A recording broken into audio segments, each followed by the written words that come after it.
महाभारत विश्व का सबसे लंबा साहित्य ग्रंथ है। इस ग्रंथ को हिंदू धर्म में पंचम वेद माना जाता है। वेद व्यास जी द्वारा रचित ये ग्रंथ न केवल न्याय, शिक्षा, धर्म सिखाती है, पर चिकित्सा, ज्योतिष, युद्ध नीति, योग शास्त्र, अर्थशास्त्र, वास्तुशास्त्र, शिल्पाश्य, खगोल विद्या का भी विस्तार वर्णन किया गया है। पर कुछ महाअनुभवी बुद्धिजीवियों का कहना है कि ये ग्रंथ काल्पनिक है।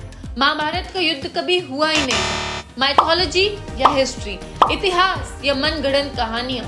भारत चांद पर पहुंच गया है, पर कुछ लोग ये ही डिसाइड नहीं कर पा रहे कि ग्रंथ सच है या झूठ। तो आज हम आपको पौराणिक और विज्ञानात्मक तथ्यों के आधार पर साबित करेंगे कि महाभारत घटी थी या नहीं। तो बिना किसी देरी के चलते हैं महाभारत के सबूतों पर। कुछ बुद्धिजीवियों का कहना है कि महाभारत में घोड़े थे ही नहीं, मतलब हमारे पूर्वज गधों पे बैठकर युद्ध करते थे और ना जाने कौन से आर्यंस थे जो भारत में घोड़े छोड़ गए। और तभी शुरू होता है एक नया chapter, the secret of Sinauli. UP Hastinapur से 20 किलोमीटर दूर एक छोटे से गांव सिन्हौली ने भारत का पूरा इतिहास बदल दिया। एक दिन जब खेती करते किसानों को कुछ अजीब सी चीजें महसूस हुई तो उन्होंने तुरंत पुलिस को सूचित करा और तुरंत ही आर्कियोलॉजिकल सर्वे ऑफ इंडिया की टीम वहां पहुंची। 40 days of extreme excavation, team of more than 200 plus member दिन रात इसकी एक्सकवेशन में लगे हुए। जो रिवील हुआ उसे सुन के कुछ लोगों के दिल में दर्द हो सकता है। वहां मिला 5000 साल पुराने चैरियट्स यानी कि रथ, पुरानी तलवारें, शाही कब्रों के अवशेष। और एएसआई के डायरेक्टर संजय मंजुल ने बताया कि ये घोड़े चलाने वाले चैरियट है। तो क्या ये 5000 साल पुराने chariot, weapon, dead bodies Mahabharata के समय में युद्ध की तो नहीं है? लाक्षागृह। महाभारत में लाक्षागृह की एक बहुत महत्वपूर्ण भूमिका मानी गई है। ये कौरवों ने विशेष रूप से पांडवों को जलाने के उद्देश्य से बनवाया था। कहा जाता है कि जब हर तरफ आग लगाई गई थी तो पांडव जमीन को खोदकर सुरंग के रास्ते से बाहर निकलते हैं और आज भी ये सुरंग यूपी के बरनाला जिले जो कि मेरठ में मौजूद है। कहा जाता है कि ये सुरंग काफी लंबी और गहरी है।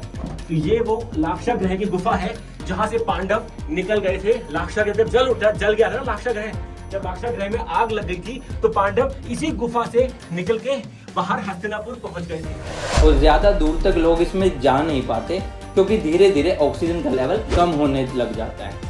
नक्षत्रों और तारों की गवाही। कहते हैं कि तारे कभी झूठ नहीं बोलते, ये सबके राज जानते हैं। और अगर मैं आपसे कहूँ कि ये तारे खुद ब खुद महाभारत की सत्यता का प्रमाण देते हैं तो क्या आप विश्वास करेंगे? पर आपको विश्वास करना पड़ेगा। महाभारत के ओरिजिनल टेक्स्ट को अगर आप पढ़ेंगे तो एक बार नहीं कई बार तारों और नक्षत्रों की दिशाओं का वर्णन किया गया है।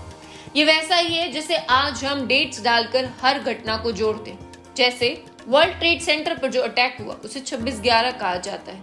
इंडिया को इंडिपेंडेंस मिली तो वो 15 अगस्त थी। ऐसे ही हमारी बर्थ डेट्स, मैरिज डेट्स, ये सब, और यही डेट इतिहास में घटनाओं को स्थान दिलाती है। पुराने दौर में ठीक ऐसे ही इवेंट्स मार्क करे जाते थे, जैसे कि जिस दिन कर्ण की मौत हुई उस दिन महाभारत के उल्लेख के हिसाब से तारों की स्थिति कुछ ऐसी थी।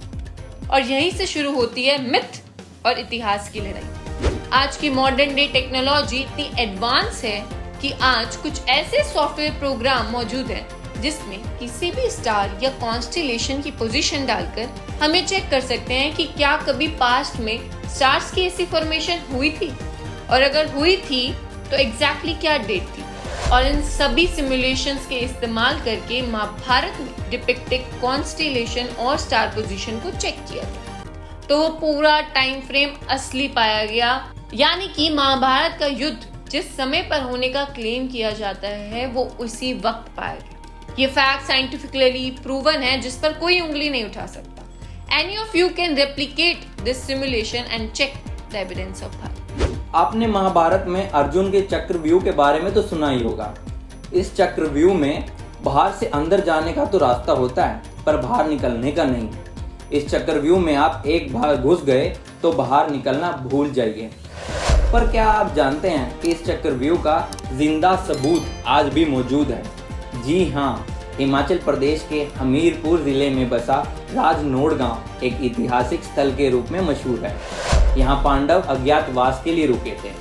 यहाँ पर अर्जुन ने चक्रव्यूह का ज्ञान प्राप्त कर उसे पत्थर पर उकेरा था, जो आज भी वहाँ मौजूद है। और बड़े बड़े साइंटिस्ट, आर्कियोलॉजिस्ट, जीनियस ने इसका ऐसा ही एक साइंटिफिक मॉडल बनाया है जिसमें अंदर जाने का तो रास्ता है पर बाहर आने का नहीं।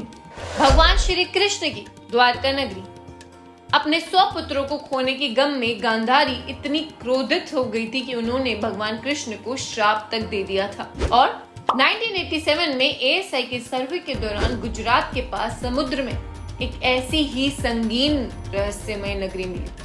ये बात पूरे देश विदेशों में फैल चुकी थी और दूसरे देशों के आर्कियोलॉजिस्ट यहाँ पर इसकी पुष्टि करने आए थे, जिसमें खंडित शहर की ऐसी शिलाएं मिली जिसकी कार्बन डेटिंग के दौरान वो 2800 BC की बताई गई, यानी आज से कुछ करीबन 5000 साल पहले, जो एग्जैक्ट महाभारत काल के समय से मिलता जुलता है। आपको क्या लगता है कि गांधारी का श्राप कृष्ण जी के लिए जायज था या नहीं? कमेंट करके हमें जरूर बताएं। कहा जाता है कि भगवान शिव महाभारत के हुए नरसंहार से काफी क्रोधित हो गए थे।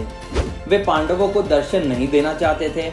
भगवान शंकर से माफी मांगने के लिए पांडव काशी गए तो शिव जी वहां से भी अंतर्धान हो गए और केदारनाथ में भैंस के रूप में जा छिपे। दूसरी ओर पांडव भी लगन में पक्के थे। वे उनका पीछा करते करते केदार पहुंच गए। पांडवों ने भैंस के रूप में भगवान शंकर को पहचान लिया था और तभी भगवान शंकर धीरे धीरे धरती में समाने लगे। तभी भीम ने अपनी भुजाओं से भैंस के पिछले भाग को कसकर पकड़ लिया और महादेव को धरती में समाने से रोक लिया और भगवान ने अपने असली रूप में आकर उन्हें क्षमा दान दिया। लेकिन भगवान शंकर का भैंस अवतार का कुबड़ केदारनाथ में रह गया और उनका मुख पाशुपति नाथ में जा गिरा। इसलिए केदारनाथ में भगवान शिव के देह की पूजा होती है और पाशुपति नाथ जो कि नेपाल में, वहाँ भगवान के मुख की पूजा होती है। अगर मंदिर है तो महाभारत भी जरूर हुई होगी। और अगर आप इन मंदिरों में कभी गए हैं तो हमें कमेंट करके अपना एक्सपीरियंस जरूर बताएं। द इमॉर्टल भगवद गीता महाभारत के युद्ध में भगवान श्री कृष्ण के द्वारा दिया गया उपदेश आज भी इतना रेलेवेंट है कि मोर देन 100 कंट्रीज में इस बुक को पढ़ाया जाता है। कैसे आज से 5000 साल पहले एक ऐसा उपदेश दिया गया जो आज तक भी लोगों को जीवन जीना सिखा रहा है। बड़े बड़े industrialist, scientist, actor, athletes, businessman सब इस ग्रंथ को पढ़कर अपने जीवन में ऊंचाइयां हासिल कर रहे हैं। Nothing in life happens for coincidence. ये कोई कोइंसिडेंस नहीं कि 5000 साल पहले जिन बातों ने अर्जुन को मोटिवेट करा था, आज वो बातें हम सबको भी मोटिवेट कर रही हैं। क्या आपने कभी भगवद गीता पढ़ी है? कमेंट सेक्शन में जरूर बताएं हमें। ऐसे मोर शैड मोमेंट्स के लिए history, geography, polity, economy, IR सबसे जुड़े रहने के लिए हमारे चैनल को सब्सक्राइब करें आज ही और हमें हमारा 30 डे हार्ट चैलेंज पूरा करने में पूरा सहयोग करें। धन्यवाद।